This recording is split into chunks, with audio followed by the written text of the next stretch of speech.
Can you start a sentence with because? Depending on where you grew up, your teachers might have told you you can't.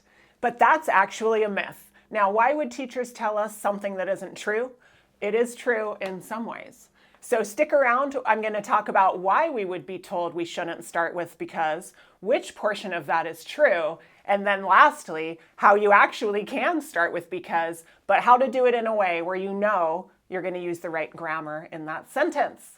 So welcome back to High Value Writing. I'm Erin. Let's get into this myth. Now, I grew up always hearing, don't start a sentence with because. And when I teach adults in the workplace, they say the same thing. And sometimes it's kind of to realize, actually, we can start a sentence that way if we do it right. Now, here are 3 examples of starting with because in a way that's grammatically correct. And you'll start to see a pattern as you hear these 3 sentences. Because of the new budget constraints, I can't approve that cost. Because marketing is ahead of us, we need to get moving.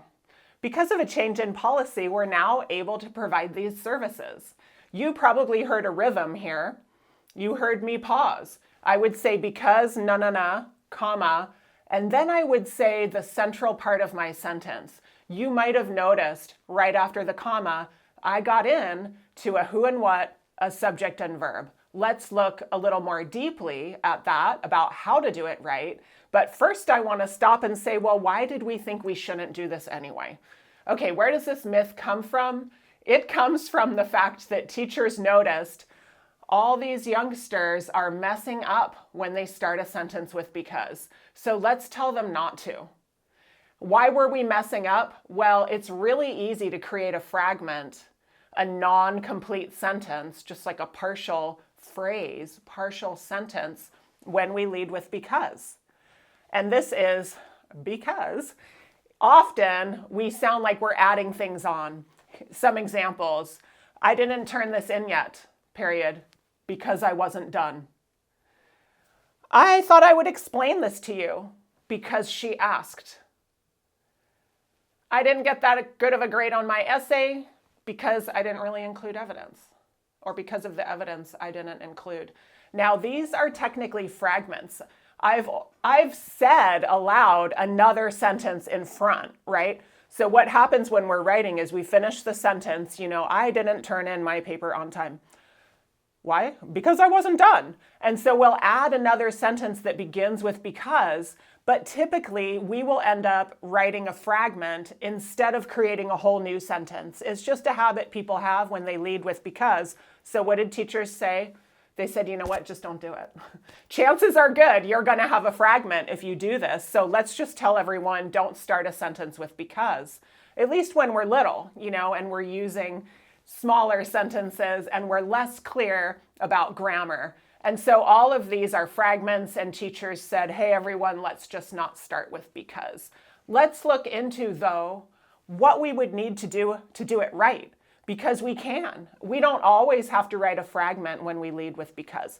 And so the trick is, like those 3 examples you saw in the beginning, they all have a subject and verb pair or a who and what pair. I ended up putting because blah, blah, blah as my introductory clause, a little bit of introductory information. Because I'm tired, comma, all the sessions will be streamed or whatever, right? And you can see with the color coding here, the who and what, making sure that after the because and the comma, we've added enough content to where we do have complete sentences. So we are allowed to start a sentence with because. Couple quick revisions on what you can try if you find yourself where you have started with because and then you're thinking, you know what, that's probably a fragment. If it does not have both who and what, both subject and verb, you are dealing with a fragment. Here's what to do. We're closing early Friday, period, because of the holiday.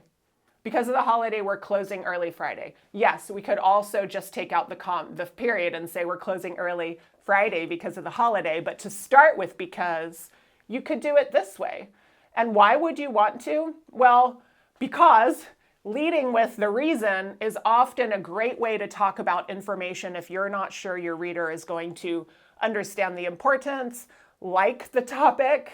Often we have to start with the why if the idea is going to be unpopular. one more example here. I didn't finish the draft before our meeting because of marketing's delay. Now I'm changing this one in a couple ways. I'm going to start with my because. I'm going to make sure I add a who and what, but I thought I would just bring in some other topics from other videos. I don't want to sound like I'm blaming marketing, right? That's some of the EQ, emotional intelligence in writing that we talk about in some of our other videos. And so I'm going to change both issues here because I was waiting on everyone's edits, not just marketing.